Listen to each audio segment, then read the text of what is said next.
The New York Knicks. We are the New York Knicks. We are the New York Knicks. We are the New York Knicks. Say go New York, go New York, go. Go New York, go New York, go. Yo, what up, you two? Welcome back to the Knicks Cave. I'm Jan, the Knicks fan, your host. Let's get right into it. But before we get into it, I want you to do me one small favor. I want you to hit that like button. That's right, hit that like button right now. I definitely want you to subscribe, leave a comment. If you want to know when the next video is going to drop, hit the notification bell. Well, you seen the thumbnail, and let's get right into it. Julius Randle is one of the bright spots, and he's a reason why us Knicks fans should not worry. I know a lot of people was very disappointed in Julius Randle last year. He was, I don't know, you know what I'm saying? It's very hard to explain what happened with Julius Randle last year. A lot of people like to speculate. Some people say trouble at home. Some people say he wanted to be the star. A lot of things went on last season, but last night's game, Julius Randle showed that he might just be comfortable playing in his new role. He didn't try to do too much. He didn't try to force it. He let Jalen Brunson be the point guard that we brought him in to be. I didn't see any funny looks on his face. Matter of fact, he had a very efficient game last night, and that's what we're looking for out of Julius Randle, efficiency. Other than bonehead plays, we don't want to see that either. He played 35 minutes. He had 24 points, 11 rebounds, another double-double. He had 6 assists. He shot 5 for 4 from the free throw line. He went 9 for 16 from the field. Like I say, he had a very, very efficient night. He shot 2 for 6 from downtown. He had no blocks, 2 steals, and we know he fouled out in overtime. And he had a plus-minus rating of 7, which I thought was a little, it could have been higher. But I don't get into all that rating right there. I don't know how they do the rating.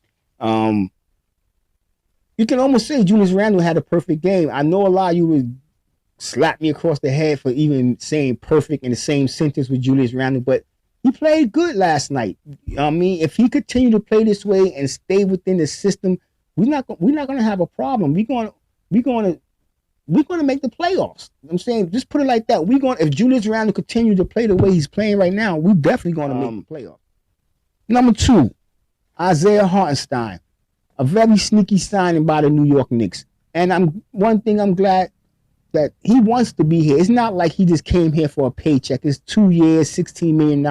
I'm pretty sure he could have went somewhere else and got a little bit more money. He could have went to a team that's a contender, but he came to this team knowing that he's not going to have the starting role, but he knew he's going to get uses.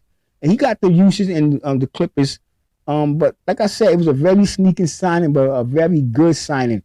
I made a video about him possibly taking Mitchell Robinson's spot.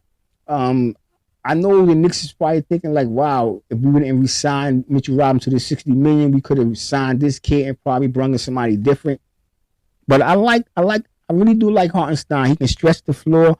What can I say? He's smart. He have a high basketball IQ. And what I really like about him is that he's vocal. You know what I'm saying? You don't see that from Mitchell Robinson. He's yelling, he's screaming, he's telling his teammates where to be at, where the other players coming from. And that floater in the middle, Mitchell Robinson just don't possess that. If Mitchell Robinson is strictly a dunk, you know what I'm saying, or layup. Mostly Mitchell Robinson shots are dunks. He can step out and hit that 3. He was 0 for 3 last night, but you know what I'm saying? Let's get to his stats real quick before I move on to the man of the hour. He played 40 minutes, which is a career high. He had 16 points, 8 rebounds, 4 assists. He went 2 for 2 from the free throw line, 7 for 7 from the field.